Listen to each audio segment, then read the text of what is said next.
Hello and welcome to the 160-second photography podcast. In this episode today, I'm going to talk about stabilisation. So why is stabilisation important?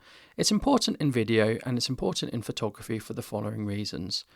It gives you the better image. In photography, if you're not stable, you are likely to get blurry images and they're not going to be very sharp. So in photography, if your shutter speed is too low or too slow, you can get shake, and you'll get shake typically if you're holding your camera. So if you're holding your camera and maybe you're using a telephoto lens and you are shooting at 1/20th of a second, you can get the picture in focus, but the end image will be a bit blurry, and that's because you are moving the camera as you hold it. You don't notice you're moving it, but your hands are moving slightly, your heart is beating, you're breathing up and down, and that gives something called camera shake. Now, this is exaggerated the longer the focal length. So I've talked about telephoto. On a wide-angle lens, it's not so noticeable, but it is more noticeable at the telephoto end. So the higher your focal length, the faster your shutter speed needs to be. So we're used to image stabilization, and generally that comes on the lens. So I have a lot of lenses that have stabilization built in,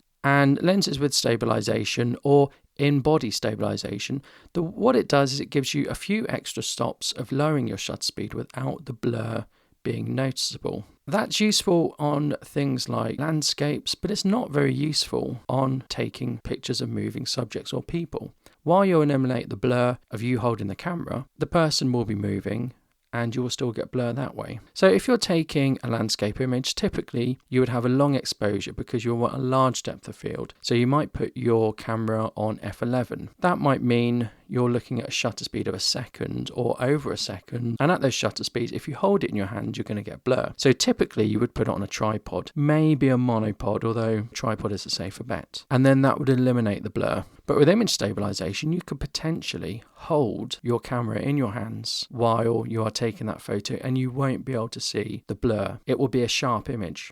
And before, when I talked about using it on moving images, if you're taking an image and it's 1/5 of a second, if you're taking a picture of a child or a person, they're not going to be still for that and they're going to come out blurry. So image stabilization isn't going to solve that problem, but it will help reduce it when you're photographing static objects. In recent years, you've got cameras that have had in-body stabilization. In compact cameras, we've had this for a long time. Decades ago, we had steady shot in camcorders, we had steady shot in compacts, and it's easy to do in compacts. It's not so easy to do in interchangeable lens cameras. But more cameras are getting in-body stabilization. That means you can use any lens and it doesn't need to have stabilization in the lens. And you can use old lenses, adaptive lenses, and it means you don't have to fork out for the expensive lens every time. So when I talked about it gives you extra stops of shutter speed, what I meant by that is you either can keep the same shutter speed that you plan to without having to raise your ISO, or you can go lower in shutter speed. So a stop is doubling the light. So if we're at 100th of a second, one stop more would be 1/50th of a second, 1/25th of a second, 1/13th of a second, etc., etc. Or we could stay at 100th of a second and we could go a stop up in aperture, or we could double the ISO and we can go there. So some IBIS, which is in-body image stabilization, promises to give 4.5 stops. So that means we could still shoot at ISO 100 instead of ISO 1000, or we could shoot at ISO 400 instead of ISO 1600 or whatever,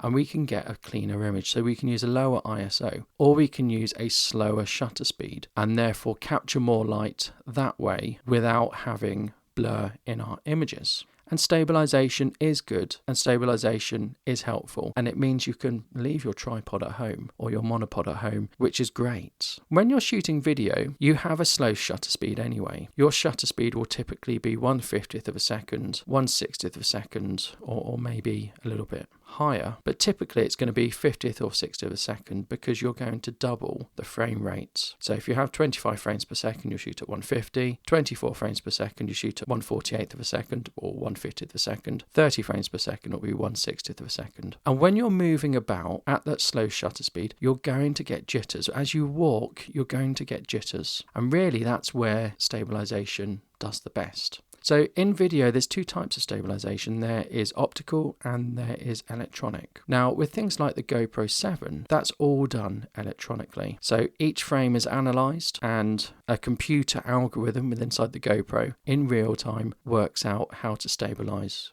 your footage. You can apply stabilization in post-production, in video editors, things like warp stabilization. And what they do is they work out and they keep your footage looking stable. There is a consequence though, that they do crop into your image. You do lose some of your video and it zooms in and crops in a little bit. So the GoPro Hero 7, the GoPro Hero 8, they're very good examples of that. I've used something called Real Steady with GoPro. So that does some analysis frame by frame and just steadies your shot up.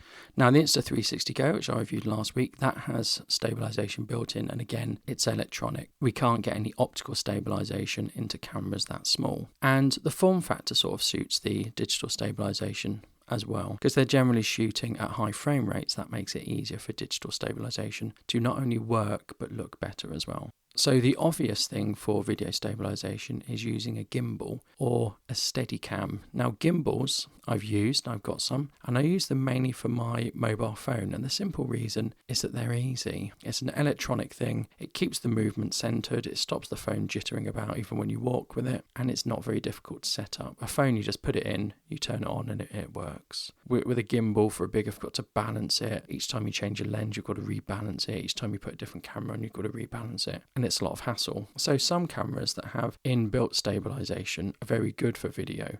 Some of the Olympus ones, the Panasonic GH5, they're very good for video because they've got stabilization built in and you don't need to stick it into a gimbal. You can walk with it, and as long as you don't go jumping about, the footage will look okay. It's quite jarring for a viewer when they see footage that's jumping up and down a lot. Some smartphones will have good stabilization. I think the iPhone 11 has very good stabilization, and I think that's mainly digital rather than optical. So what is the point of stabilization, and what does it give the average person? Well, it gives them the ability to leave a tripod at home. You don't need image stabilization for photo or video, but if you want a good image or a good video, you need to make an accommodation. And typically that means putting something on a tripod or a gimbal if you're walking about. And let's face it, who wants to cart that around?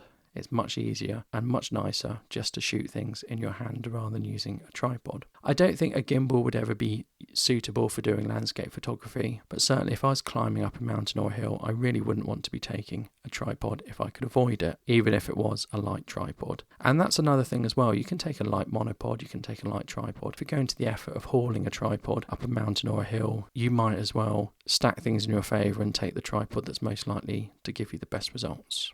So I've talked about image stabilization today and my thoughts on it. It's something I use all the time in my videos. It's something that I don't use very much in photography, simply because I have cameras where I can get quite a good high ISO that's nice and clean. So I can always bump up my ISO. I have noticed when using my 200mm f2.8, even shooting at f2.8, I need a shutter speed of about 1/300th of a second. And so with that lens, that is one that I need to shoot in good light. I certainly couldn't do anything indoors. The length is too long to have suitable flash and stuff. So that is something where if I went down to 1/100th of a second, the image would be blurry because it's so telephoto. Even worse on an APS-C body. But again, I wouldn't want to haul a tripod around with me when shooting with that lens because it's a very large and heavy lens anyway. So I wouldn't want to be hauling a tripod or monopod around with me. But I think that's the only lens where I'm conscious that sometimes there just might not be enough light to shoot with that. In that scenario, yes, image stabilization would be helpful if I had it in my camera, but that lens is mainly for shooting people. As I said at the start, there's a speed you can't drop below for people because they themselves will move. You can drop below it if you have a flash and you use a flash and that sort of freezes them, but we're starting to get into very complicated territory there. So I think this will probably be the last episode before Christmas. So do have a nice Christmas and do have a nice New Year. Thank you. Goodbye.